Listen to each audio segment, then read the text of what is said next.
We see him every year, and we look forward to it every year. I see him every year. Good friend, Hans Summers. Very nice to see everybody again. I can't believe a whole year has gone past since I last stood here. And even worse than that, I can't believe that the entire year I've spent doing this SSB for QMX. But I'm not joking either, it's true. It says an exhausting journey. It really was an exhausting journey. When you think that the original QMX transceiver I developed in 4.5 months from the beginning of January 2023 until Dayton Hamvention. And that included PCB design, firmware, documentation, production, sourcing, everything in 4.5 months. And now I spent 9 months, more than 9 months on this SSB. And it came to sometime around mid-March, and I was discussing it with someone and sent them a picture of an oscilloscope trace.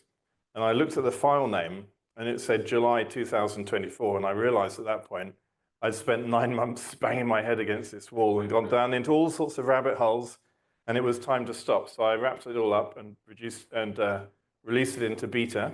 And after about 5 or 6 weeks of bug fixes and a few things like that, it's now officially on the QMX.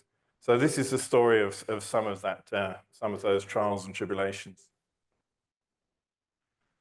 Firstly, just a quick introduction to QMX, if you're not aware of it. This was introduced in the 2023 FDIM here, and it's a 3 to 5 watt QRP transceiver with 5 or 6 bands. We have 3 different versions, a low band, mid band, and high band version. And it includes all the sort of modern features you'd expect, like dual VFOs, split, CW digital modes, as well as a USB interface with sound and virtual COM serial port for CAT control. So it's a very compact. This is not working now. Okay. It's a very compact design. It comes on a single PCB that you then break up into pieces and requires quite a bit of patience to put together. So last year, why is everybody laughing about that? Some of you, I feel that some of you have had some pain on this. So those are size T30 toroids there. It's a smaller size than we're used to, but it's a very nice compact rig for SOTA and POTA. Then this time last year, I introduced the QMX Plus, which is basically the same electrical design, the same firmware, performance, features, everything, but covering all the way from 160 meters to 6 meters. It also has an optional internal GPS module and a real-time clock battery, and a dev board option, so you can do your own experiments, do your own modifications on the dev board that sort of fits on top of the main board. I think I have a picture of that later. So here's a picture of the inside and the front panel, the back panel. So you see it follows a more sort of conventional desktop layout with a front panel, a rear panel, rather than a portable layout with everything on top. I keep having to press this twice. This is a nice example of a modification board that includes battery, ATU, and speaker. This was developed by one of our forum members and has been produced by him, and some people here may be familiar with that. Back in Turkey, where I'm living, Necati TA7 MNA, he's a university student in Mulla, quite near to where I am, and he's produced a similar thing, but without the tuner, so it's got a battery and speaker. And I actually have this with me, so I'll have it on display tonight.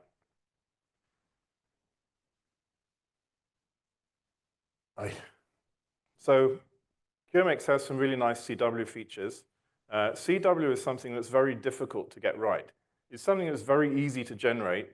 Something like a Michigan Mighty Mite with its single transistor is very easy to generate a signal, but to really do it properly is quite difficult. With full break-in, you need silent transmit receive switching. You need low latency. The filtering needs to not ring. It's quite difficult to get it all right correctly. And so it has a lot of different filter options. We've now got 2 filters which you can offset to get a passband, a much narrower passband. So it's got filters from 50 Hertz to 500 Hertz. And these diagrams on the bottom right were from a QST review, the ARL lab measurements. And you can see the spectrum, the keying spectrum of QMX in the middle here is very respectable compared to, for example, the Elecraft K2, KX2 and K3S. It's very similar.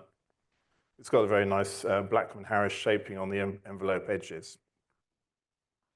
It also has very good digital features, and this was a particular feature that was inherited from the QDX transceiver, which was its predecessor. So it has a built-in USB sound card and COM port, as I mentioned earlier, all on a single USB cable. But most importantly, the way it generates the digital signals for FSK modes is it measures the audio signal, adds that to the USB dial frequency, and generates the frequency directly at the carrier frequency. So you end up with a very, very clean transmission without any intermodulation products, any unwanted sideband, or anything like that, any noise. It was also released with a promise. Not exactly a promise. I was, this is my goal. I hope to be able to do it, to implement SSB on it as well without any hardware changes. And to that end, it came with, even on the first versions from 2 years ago, this built-in electric mic on the control board there. And also the paddle connector was also wired to accept an audio input from an external microphone. And the plan was to use envelope elimination restoration techniques, which were demonstrated very aptly by the microSDX project by Guido PE1NNZ. So a little bit about that project. Guido PE1NNZ originally built for my QCX CW transceiver, and he deleted tons of parts and made his own new firmware for it and generated this SDR, basically, which did multiple modes. And it then evolved into TrueSDX with Manuel DL2 MAN. That happened after there were some Chinese versions which were produced, and they got upset about that. And so they decided to produce their own kind of official version, which was TrueSDX. There was lots of other development by people like Barb W. Sorry. I don't know why it's doing this. By people like this is not working very well. Barb WB2CBA, who is here, I'm not sure where exactly, but right at the back there. So he was involved in this as well. And so the controversy I mentioned comes around the fact that the Chinese copies were made, but not really copies because it wasn't licensed, but there was all of that. Got another one for me. Batteries. And so that was why it was a bit controversial. 1 second.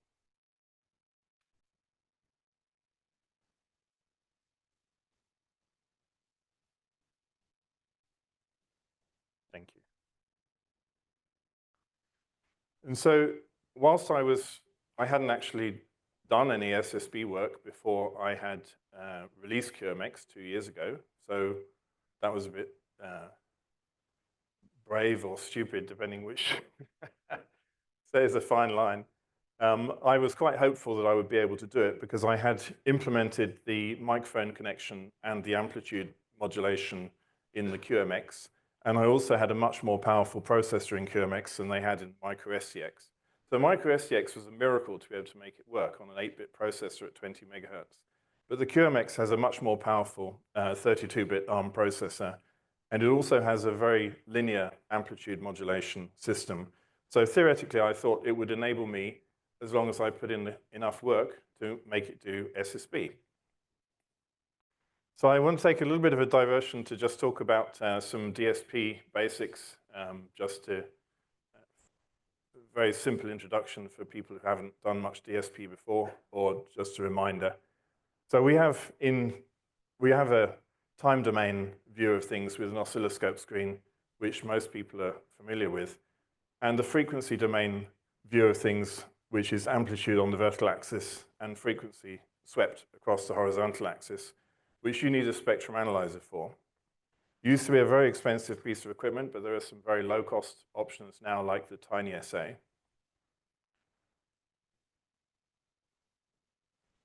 This was not a problem with the batteries. So DSP, digital signal processing, we do everything in numbers. So the first thing we do, we start off with our signal, which I've just shown as a sine wave here on the top left, a nice analog signal. And we sample it at intervals, which I've indicated by these crosses here, using an analog to digital converter. That gives us a series of numbers, which represent the signal at those sampling points. Then we do all our mathematical manipulations, whatever we want to do, which I'll come on to. And eventually we end up with what we think is a demodulated signal, and we convert it back to the analog world using a digital to analog converter.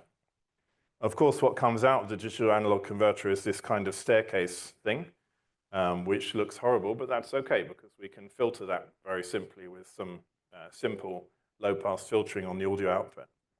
So that's basically what we do in DSP. We convert everything from analog to numbers, do some calculations, and convert it back to analog to send to our earphones.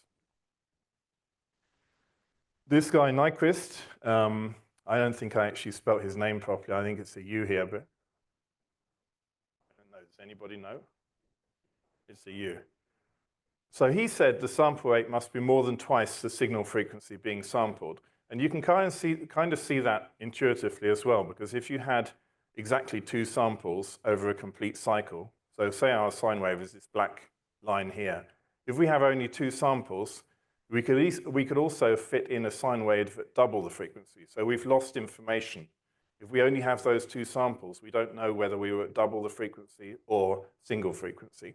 But as long as we have more than 2 samples, we'll always know that it's that black line, the single cycle.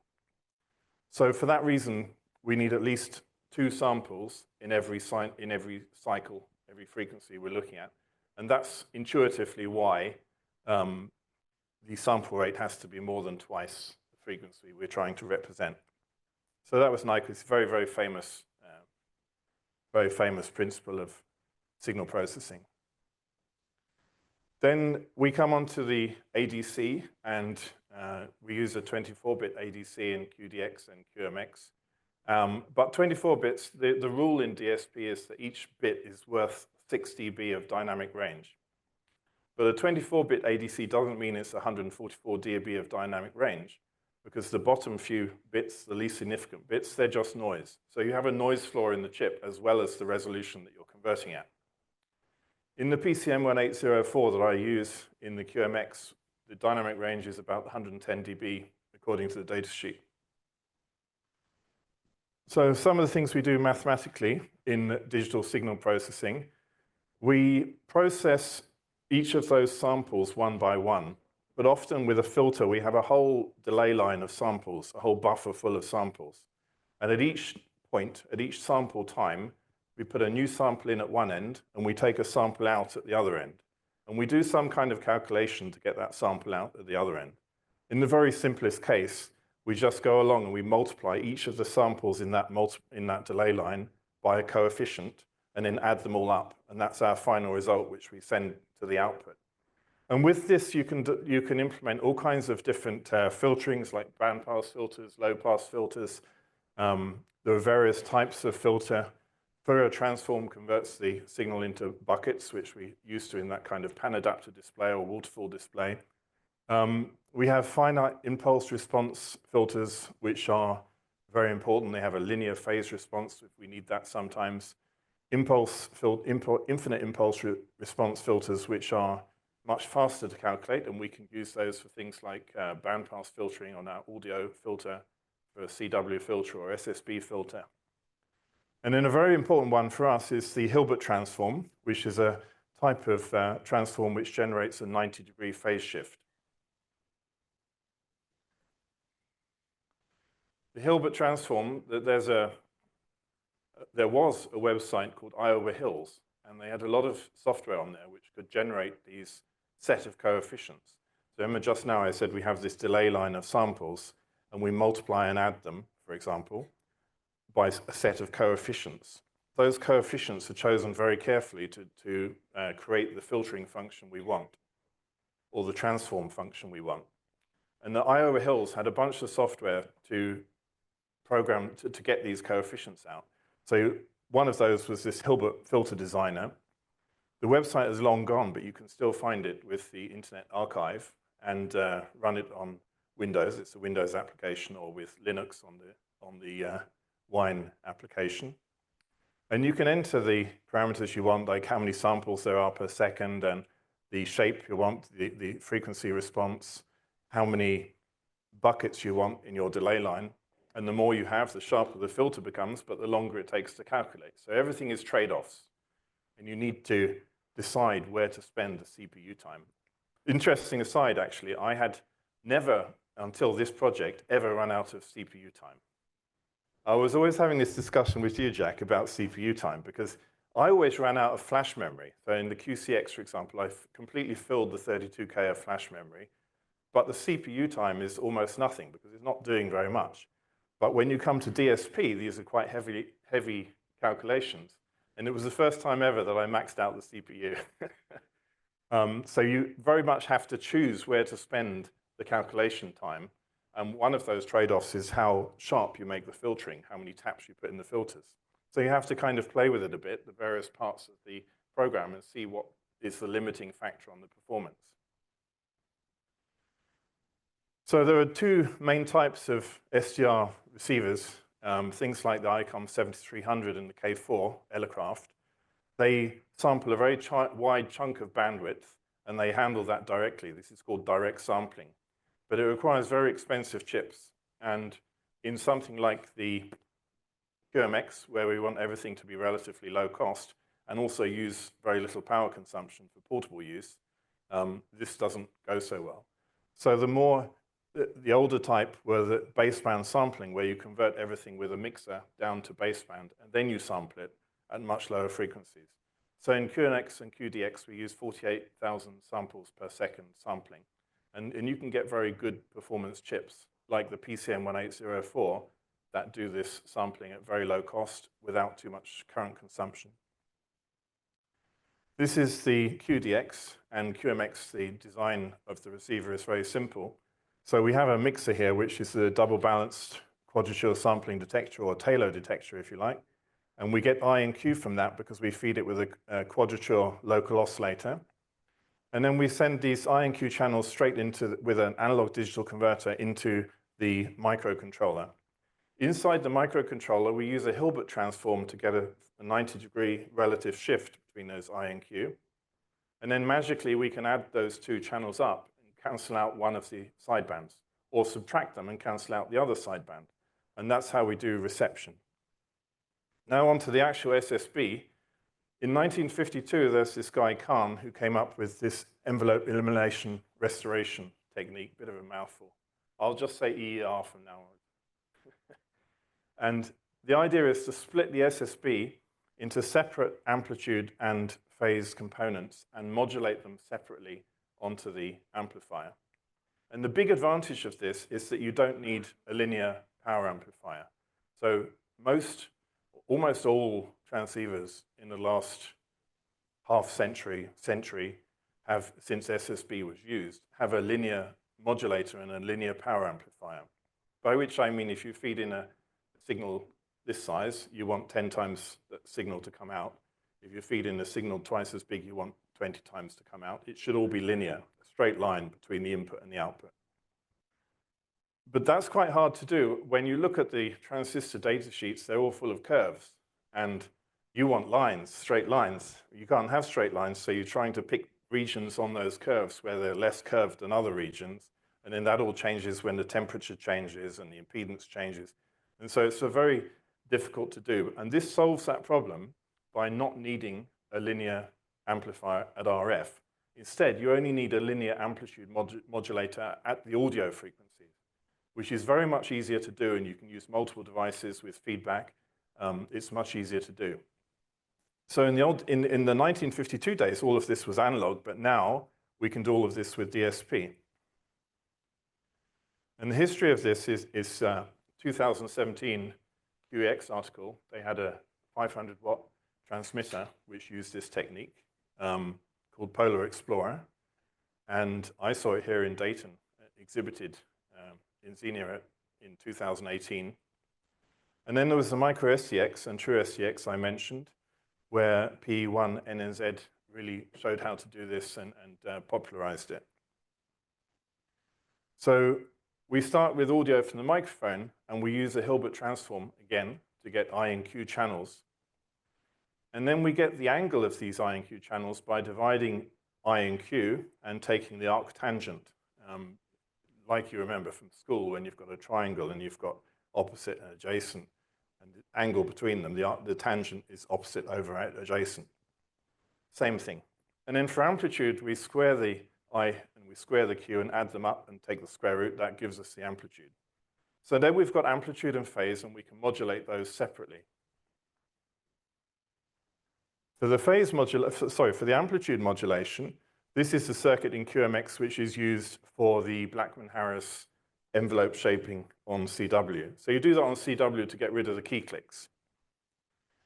It's also used for amplitude modulation for SSB. So there's a digital to analog converter output pin on the microcontroller, which gives a voltage between 0 and 3.3 volts, which is the microprocessor's supply voltage. And that gets fed into this amplifier, which basically multiplies everything by about 6. So the DAC voltage gets multiplied by about 6, and that produces the PA voltage. The PA itself is just like the QDX PA. It's a switching PA. It's not a linear PA. But we're just varying the supply voltage to the PA, and we're getting amplitude modulation that way. All of these feedback transistors would never work at RF, but the bandwidth is several hundred kilohertz. It's plenty to use at audio frequencies and results in a really linear response. These were my measurements. I looked at the Micro STX gate bias measurement, and Guido and Manuel don't like this, but nevertheless, that is what I actually measured, so I put that in here. It didn't quite go to 0. It only goes down to about 5 volts peak to peak at the output. And it's this kind of typical S-shaped curve, which you expect. The QMX measurement is really a very straight line. The minor wiggles you see here are more my experimental measurement error rather than actual error. So it's extremely linear. And so all of this I had, and these measurements I had before launching the QMX. So I was quite hopeful and optimistic that I would get SSB working. I had faith, in other words. Phase modulation. The phase modulation, and this was a very, very clever idea by Guido. We used the MS5351 synthesizer to generate this phase modulation by a series of very quickly applied frequency shifts. I try and explain this, but it's a little bit difficult to explain. But for example, if we have a frequency at 1 megahertz, and then at a particular point in time, we have another frequency at 1 megahertz, and we shift one of them by 1 hertz to 1,000,001 hertz. You can see that after 1 second, one of those has caught up, and they've managed to gain a whole cycle relative to the other one. You imagine runners or racers racing around a racing track, and one's going a little bit faster than the other. Eventually, it comes around and it laps it, and it overtakes it. And that's what would happen here. So if you shifted by 1 hertz to 1 second, after 1 second, they would again be exactly at the same point in their sine wave. They'd be in phase again. If you stopped after half a second, they'd be 180 degrees out of phase. And if you stopped after a quarter of a second, they'd be 90 degrees out of phase. So depending how long you wait and what frequency shift you can apply, you can have any phase shift you want. So in QMX, the sampling runs at 12,000 samples per second. And so we can easily calculate a frequency shift to apply in order to, which is done by this simple formula here, a frequency shift that we can apply to get any desired phase shift that we want. So you imagine that our sample calculation, we had I and Q. We divided I divided by Q, took the arctangent, that gave us the angle. And we know the angle for the previous sample, so now we know the phase shift we want. And we can just use that formula to calculate the frequency shift that we need, and then tell the 5351 to produce that frequency. And it turns out if you use a 1 megahertz I2C bus rate, you can update the 5351 16,000 times per second. So there's enough overhead between the calculation speed that I'm doing at 12,000 seconds. There's plenty of time to do that. So that's how we do the EER SSB, with the amplitude modulation and the phase modulation separately. It's actually not as difficult as it sounds, but there are a lot of other details which I'll come on to. So how we judge the result that we get at the end is this standard, kind of standard, two-tone test, where we have a 700 hertz sine wave and a 1900 hertz sine wave. They shouldn't be harmonically related. So the world has kind of standardized on 700 and 1900 because they're both somewhere in the middle of an SSB bandwidth, and they're not harmonically related. And we put them both into the SSB transmitter, and then we use a spectrum analyzer. So on the left is what it looks like on an oscilloscope. On the right is what it looks like on the spectrum analyzer. And if everything was perfect, we would see just these two peaks corresponding to our 700 and 1900 hertz tones. But since our amplifier is not perfectly linear, and everything is not perfect, we end up with all these other peaks down here. And this one is called the third order intermodulation product. This is the 5th order, and this is the 7th order. And the performance, if you only look at one single number for an SSB transmitter, the performance will be the IMD3. So that's the biggest of these, which is next to the two wanted peaks. And the performance will either be expressed in terms of dBc, which is how many dB it is down from the actual wanted peaks, or in terms of dBPEP, which is how many dB it is down from peak envelope power. Peak envelope power is 6 dB bigger than the two tones. So sometimes you see it reported in those different ways. There's a 6 dB difference as long as you know what you're talking about, which unit you're using. It doesn't really matter. So the next question is, what's good enough? And I found this on a page by VK2 IHL, and he was measuring particularly, his whole page is about the micro SDX, and he put here that he thought minus 40 dBc was excellent, minus 30 dBc was good, 20 was poor, and 10 was very poor, and he didn't think he got a very good result from the micro SDX. So again, this was something everybody argues about ad infinitum. But I set up my own spectrum analyzer and really started to get to work trying to implement this. So I started off with a 600 hertz single tone, and it came out on the spectrum analyzer at correct frequency and nice single tone, and everything looked good. Then I tried to do amplitude modulation, and that all looked very nice on the oscilloscope, and it looked good on the spectrum analyzer too, with the carrier in the middle and the upper and the lower sidebands on either side. And that's how amplitude modulation should look. Try as I might, I couldn't make it to SSB, and it took weeks. I was banging my head against the wall, wondering why I can't get SSB. And I got all these horrible pictures, none of which looked anything like the wanted two-tone signal. So I'm feeding two tones in on my audio, and I'm getting all of this nonsense out the other side. I started doing things like, I kind of developed this kind of DSP oscilloscope, I call it. So normal oscilloscope, you just connect your probes to your circuit. If you're working in the analog world, you've got your oscilloscope probes, and you connect them to the circuit, and you can see what's happening on the screen. With DSP, it's all just numbers inside a microcontroller, so you can't see anything. I developed this tool where when I trigger a recording, it dumps 100 samples into an array, and then I can trigger that to be dumped out to the USB serial port and record it on a PC in a terminal emulator, and then in a comma delimited format. And then I could read that into a spreadsheet and plot various things. So in this example, I had the incoming signal in dark blue here. I had the I and Q channels, the phase, the amplitude, and whatever I was measuring, and I charted them all out on Excel. It was quite a nice tool to get a feel for what's going on. But I spent weeks, oscillating back and forth between optimism and despair, and I was lying awake at night trying to think of new ideas to try the next day. And I was even doubting whether or not Guido really managed it. Because, you remember when you were a kid, you make this one transistor FM bug, and you can yell into it, and provided the receiver is in the next room or something, they can just about hear what you're saying. But if you had an AM radio, they'd also be able to hear something as well, because we're very good as humans at picking out these kind of patterns in the sound. And it's not real FM or real AM, but it can be demodulated. So I kind of wondered, I started to really lose faith at that point. And people had already been waiting by that time more than a year since I stood here 2 years ago and announced the QMX.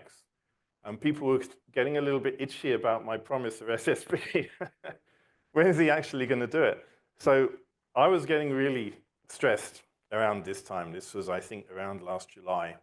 And finally, I had a new idea. I was talking to Ross, EX0A VK1UN, who you're going to hear from next. And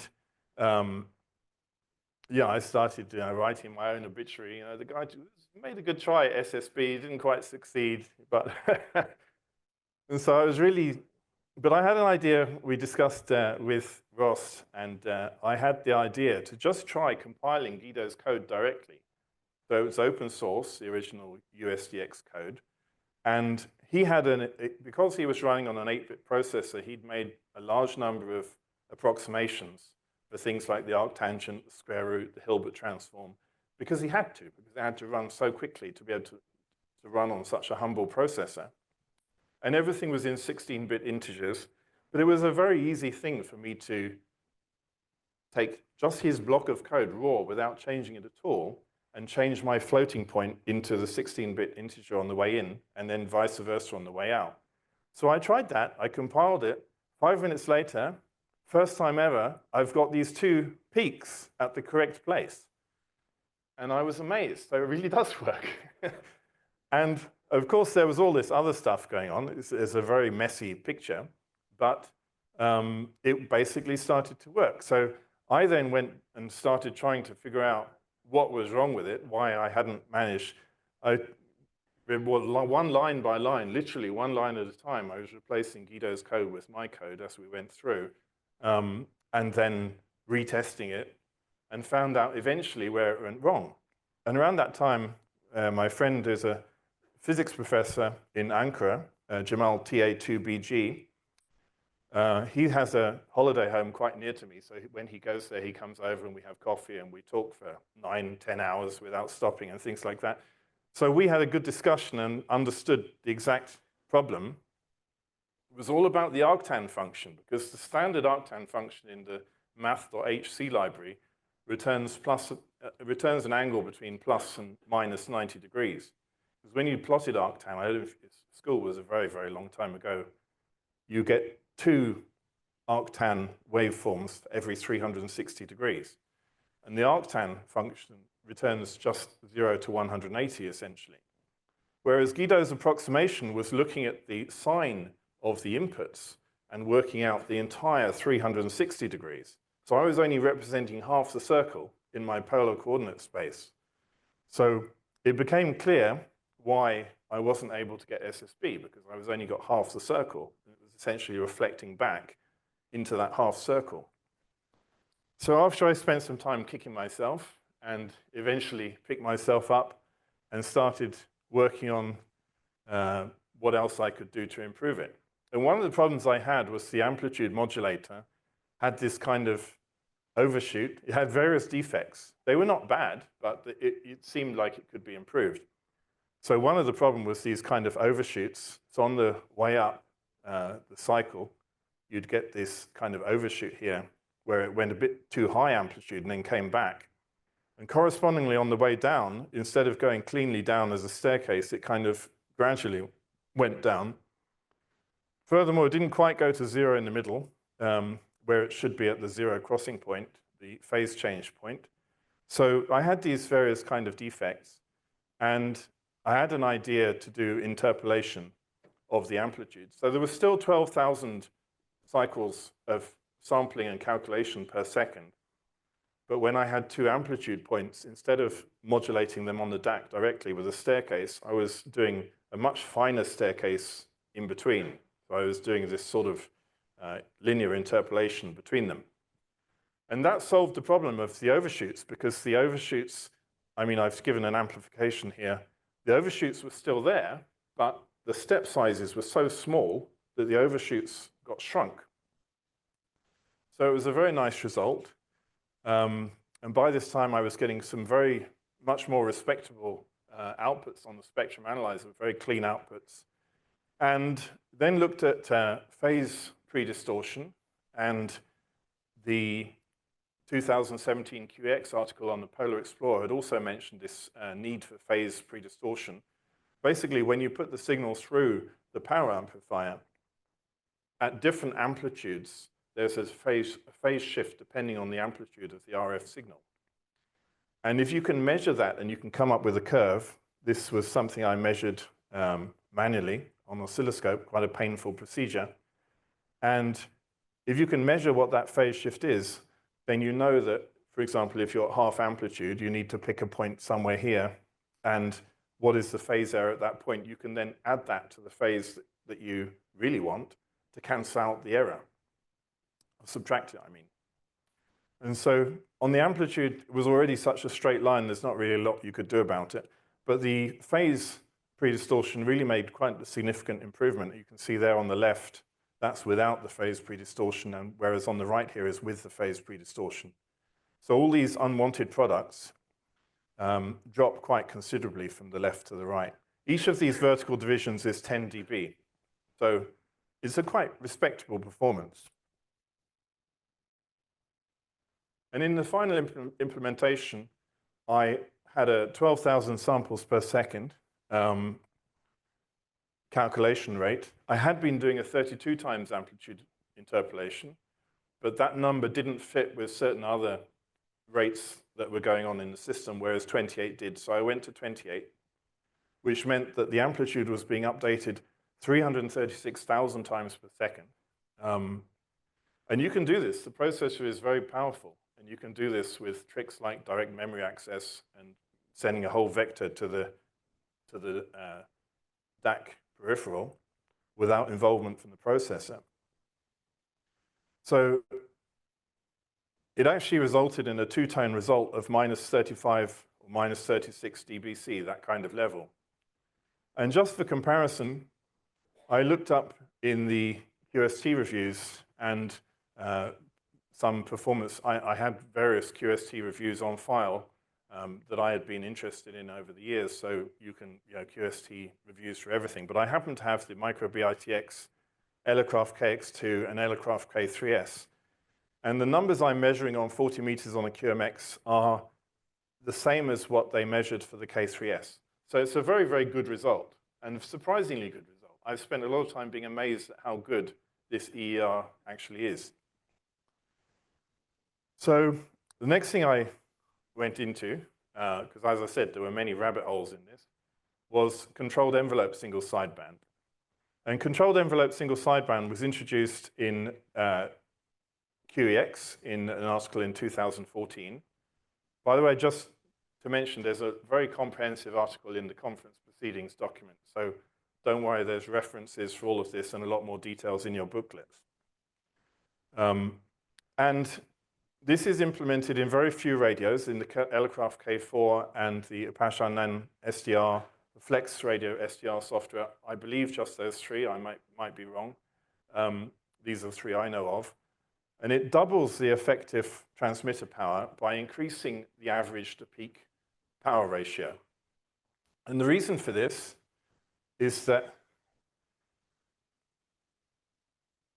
whatever method you use, sorry, this is a bit dodgy, this thing now. Whatever method you use for generating SSB, you get these overshoots in the RF envelope. And the reason for this is it's the Hilbert transform. And even if you go in a conventional superhet, you've still got that Hilbert transform. It's not called a Hilbert transform anymore with DSP, but it's effectively what's happening. And the easiest way to think about this is a sine wave, a non-sinusoidal wave, so for example, if you consider a square wave, it's made up of an infinite series of harmonics, as we know, in frequency domain. And all of those harmonics are sine waves, and their zero crossings all line up with each other. And then whatever else is left adds up to eventually make the square wave. But if you do a 90-degree phase shift, instead of all the zero crossings lining up, now all the peaks line up. And when you add them all up, you end up with something that's 3 times too big. But we're not typically trying to transmit square waves, but of course, we're applying in the general case, an audio signal which can contain non-sinusoidal components and multiple components. And when you shift these and add everything up, you break over the amplitude envelope. And this is the example from, and I reproduced all of this from the article, the 2014 article. And the audio files that they used are also downloadable from the ARL website, so I used those. And you can start off with a perfectly good input that doesn't exceed notional ±1 amplitude threshold. And when you modulate it to SSB, you get this overshoot. So in here, this kind of dotted blue line here is the full amplitude. What happens in any SSB transmitter is that you then have to reduce the gain so that you don't overshoot. Because if you overshoot, whereas in mine I had it set up so I could see this overshoot, but in a real transmitter situation, you end up clipping, and that causes splatter onto adjacent adjacent SSB channels. So CSSB managed to control these overshoots. The before and after picture is here. And so what it means is your 5 watts becomes more like 12 watts in terms of average power. So it's a very, very important technique. I also managed to make a way of calibrating the phase distortion measurement by itself. And the Polar Explorer also had that, but they used this 88302 chip, which costs $19 a chip, even in 1,000 quantities. It's a very expensive chip. There's no component in QMX which costs anywhere near $19. And so I didn't want to add that, even if I could have done. But one of the whole principles of this project was that I would apply SSB via a firmware update to all the existing QMX owners. To date, we've sold almost 10,000 QMX and QMX Plus since it was launched 2 years ago. I can't tell those 10,000 people you will have to go and start modifying your radio. It had to be by firmware only. So measurement by hand was very difficult, and I was worried that there would be some device-to-device variation. My curve was quite similar to what they'd found in the QMX article, which was encouraging. So I came up with a method to operate the receiver and the transmitter at the same time. This is the transmit-receive switch in QMX. And that's switched off. It provides a significant attenuation between the transmitter and receiver. But you can operate the receiver at the same time and offset the transmitter and receiver local oscillator by a few hertz. And you know then how long it should take for 5 cycles to come. It should take around 1 second if it was 5 hertz offset. And if you're looking for those zero crossings in the receiver and you see that it comes at 5.1 seconds instead of 5 seconds, you know you've got 1/10 of a cycle as a phase error, which is 36 degrees. So you can actually then increase the amplitude step by step and measure the phase error at each point and come out with these curves. The one on the right is the one that was measured by the QMX itself, and the one on the left is one which I did with a very painful manual method. We end up, in many cases, overloading the receiver and saturating the analog to digital converter, and it then goes into a horrible mess. So I had to come up with some techniques to avoid that, like running the receiver at 1/3 the local oscillator frequency, which a quadrature sampling detector is sensitive to its subharmonics. Well, if you operate the LO at 1/3, it's sensitive on its third harmonic, but at a much lower level, so you get some free attenuation, which of course you don't want in normal cases, but in this case we need it. And then trying to use different bandpass filters than the correct one for the band. So obviously we're then down the skirt of the bandpass filter and get a bit more attenuation. So with these tricks, we could mostly avoid overloading the receiver in most cases. The other problem is synchronizing the amplitude and the phase modulation, because when you do the phase modulation, you have to give this command to the 5351 chip, and it's all serial over the I2C bus, and it takes around 3/4 of a cycle to transmit that, by which time you've already modulated the amplitude modulator. And then there's a few delays through the amplitude modulation. There are delays everywhere, so you have to synchronize it so that the amplitude and the phase modulation are correctly aligned. If they're not correctly aligned, you get a much less good performance. And this is an example of a poorly aligned modulations. Whereas if they're properly aligned, the intermodulation products really drop here. So again, I came up with a method using the transmitter and the receiver at the same time, where I basically offset the receiver by 2.7 kilohertz relative to the transmitter, in which case the receiver is now receiving these 3rd, 5th, and 7th intermodulation products, whereas the 2 peaks have disappeared into the lower sideband and have been eliminated. And I can then measure the amplitude, the sum of the energy in here, by squaring up each of these waveform samples and adding them up and accumulating over a second. And I end up with a very nice estimate of the intermodulation content of the signal, the sum of the 3rd, 5th, and 7th. So I have a tool, and what you see here is when you connect to QMX with a terminal emulator like PuTTY, you can run these tools and you get this kind of ASCII text representation of a graph. I don't know how well you can see that, but you can also run this on the QMX itself, and it draws a tiny version of the synchronization graph on the screen. You've got 8 customizable characters on these alphanumeric displays. So that just sweeps across with a delay until it finds the minimum point, and it does that for each of the bands, and then that's where we operate the SSB transmitter. So this was very fun. And also added a simple tool that you could use to check your amplitude modulator. It just sweeps the input, these sort of DAC values on the bottom here, and measures the voltage output. And you should end up with a straight line like this, and that shows that that's all working properly. I'll try and accelerate a bit. I think I'm talking too much here. This is a picture of me using the QMX on a Pi 400 for WinLink email. Which I was able to do. Of course, it's a non-FSK mode. For FSK modes, you should still use the digital mode, but for non-FSK modes, you can now use SSB for that. So there are 3 possible sources for the transmitter. One is the internal 2-tone generator, one is the microphone, and the third is the USB sound card. So you can use for modes like VARA, for WinLink, which are non-FSK. I also had trouble with the microphone sampling because I found that the ADC in the microcontroller has quite some noise on it, and I found I had to subtract 2 channels to cancel out that noise. So that was another problem. I also added a whole bunch of other things like AGC on the microphone, so if you move the microphone further away, like I've got on here, when I move over here, it's adjusting the gain. Compression. So compression brings up the weak parts of the audio signal and leaves the strong parts alone. And that increases your punch in a weak signal scenario. And there's also Vox. So you start talking and it detects the audio and it puts the radio in to transmit automatically. There's a gain adjustment tool. So you can set the gain. Everybody's electric microphone is a bit different.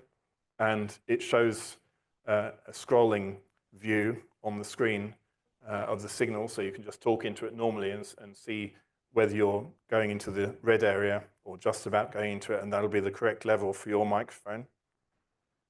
There's also a transmit equalizer, which has a bass configuration and a treble configuration, and in each case you define a gain and you can define a center frequency at which the gain is in the midpoint, and it does this kind of simulated plot here to show how the gain is going to be versus audio frequency. And again, that comes up on the display on the LCD in a tiny version. Here's a summary of the features in SSB. And these are all features really that you find in a much more expensive radio. So I spent a lot of time down the rabbit holes in the last 9 months, but the end results have been really a very impressive result. With very high performance, as I said, the IMD3 product is the same as an Elecraft K3S. So that's really nice to see. Beyond SSB, various things I have planned in the future: receive equalizer, left-right audio balance, binaural reception. You could even imagine putting in a dual watch receiver. And all of these things are possible because you've got the left and right channel handled independently to the earphones. So I can have a different sound on the left and right channel. At the moment in QMX, the left and right is the same thing, but I can alter it because I kept it separate in the hardware. And QMX in the future, I'd like to have a RTTY to CW conversion and perhaps PSK31 encoder, decoder inside the radio itself.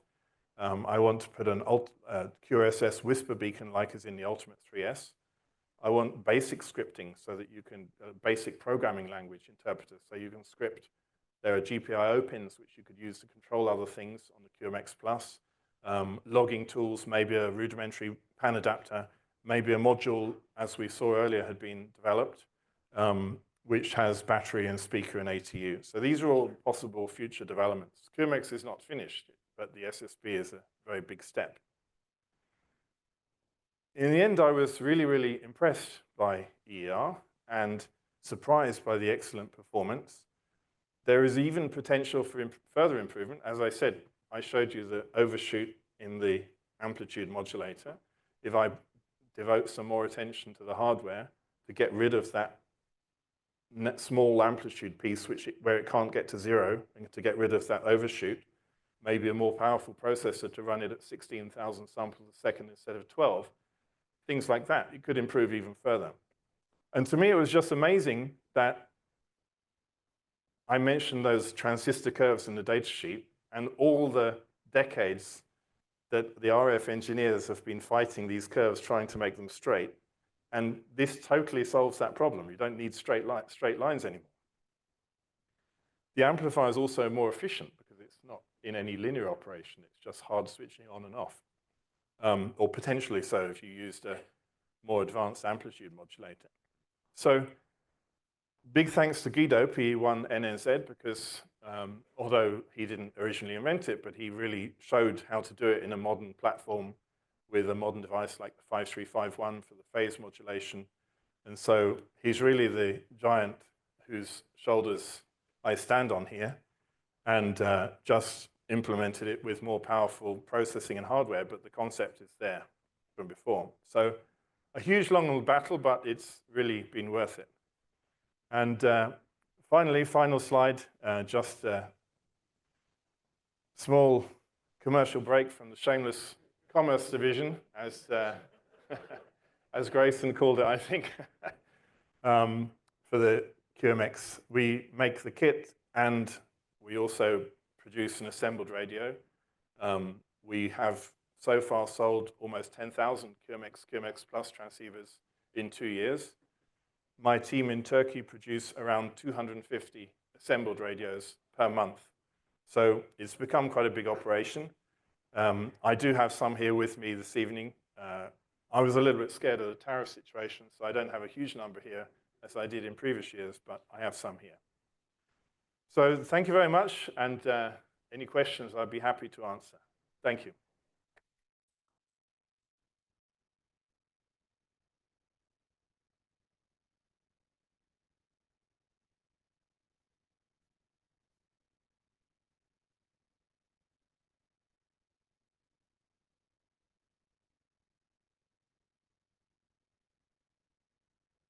You said that you were providing 16,000 updates per second to the 5351. That number seems a little high to me. Is that just to reduce the error in the overshoot? This is a very good question. I'm providing 12,000 updates per second, but with a 1 megahertz bus rate, it can do up to 16,000. The Nyquist theory should indicate that you need twice the bandwidth of the audio. But this doesn't apply here in this case. So for example, if SSB bandwidth is 2.4 kilohertz, you might imagine you could get away with a sampling rate of 4.8 kilohertz. But in actual reality, you also need to be handling the harmonics. And there's a rule of thumb that if you want minus 30 dBc IMD products, you need to run 5 times the bandwidth that you want to transmit at. So for a 1200 hertz tone separation, which we do our IMD3, that would mean we need to handle 6 kilohertz, which is a 12 kilohertz sample rate by Nyquist, because it has to be double. So unfortunately, you can't just double the bandwidth and say that's the sample rate you need, because you also need to be able to represent the harmonics of the audio in both the phase modulation and amplitude modulation.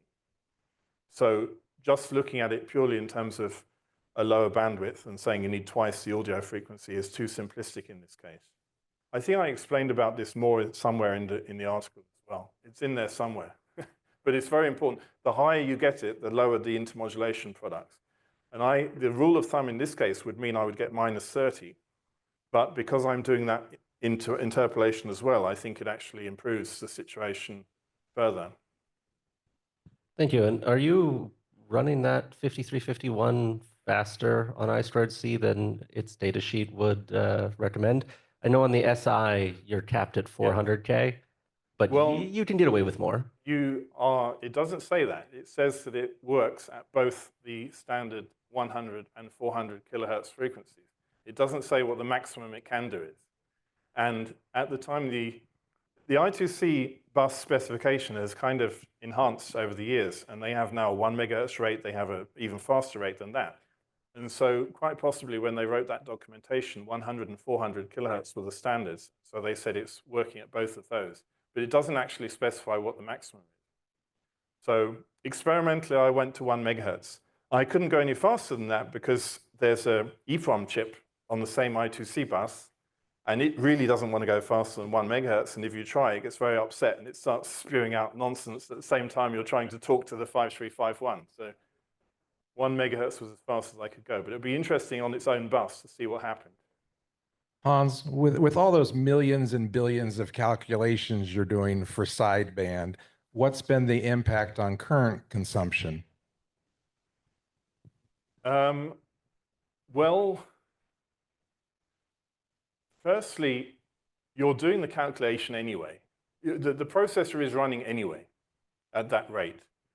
I don't have any functionality in my current system to put the processor into a lower speed state when it doesn't need the CPU time. So it just means it spins around doing nothing faster, which ends up taking the same. The second thing is on transmit.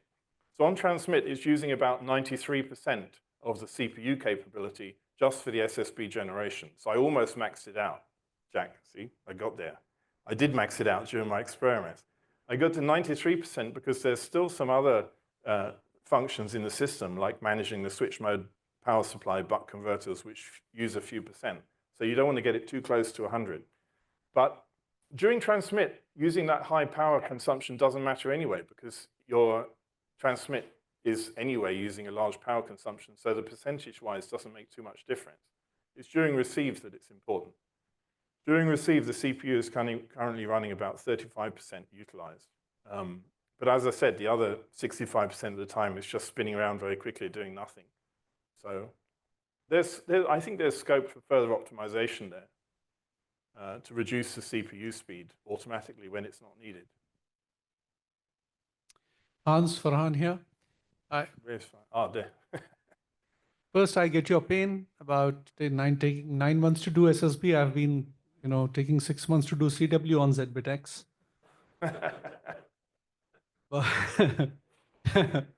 My question is that you're using some sort of PWM to envelope modulate the carrier, right?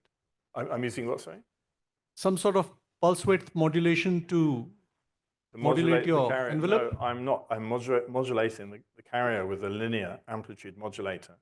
So there's a digital to analog converter output, which is directly generating the profile, the amplitude profile I want to use. Right. If you use a pulse width modulation at a supersonic frequency, you actually have an opportunity for further improvement because it makes it reduces the power consumption. So Okay. it's a good opportunity. So, but right now it's linear. Right now it's linear. Right. amplitude Okay. modulation. Otherwise, my question would have been, it would have created some side bands, Yeah. you know, on either sides. No, right now it's just All doing right. it linear. Okay. By the way, I think SSB is, despite the 9 months, is a much easier thing to implement well than CW. CW is tough. As I said in the earlier slides, you've got the full transmit, the QSK break-in, you need very low latency, you need no clicks in the audio and the side tone. There are so many things to think of with CW. It sounds like it should be the easiest thing. And as QRPers and homebrewers, we often make a very simple few transistor transmitter, and we're happy with that, and it works well. But if you're trying to do it in a sort of more full-featured transceiver, it's very hard to get it right. Whereas SSB, you know, just click the button and talk, and it's a much easier thing to handle, but more difficult theoretically. Okay, any more?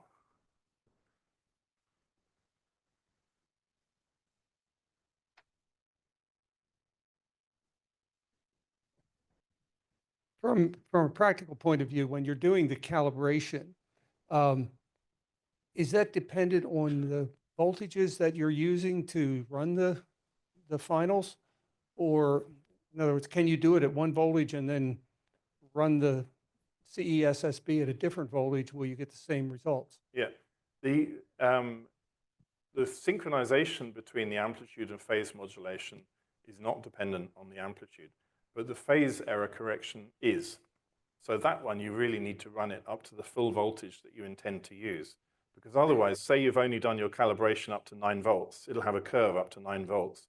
If you later use SSB with a 12-volt supply, any samples which are between 9 and 12 volts, it won't know what phase error correction to make.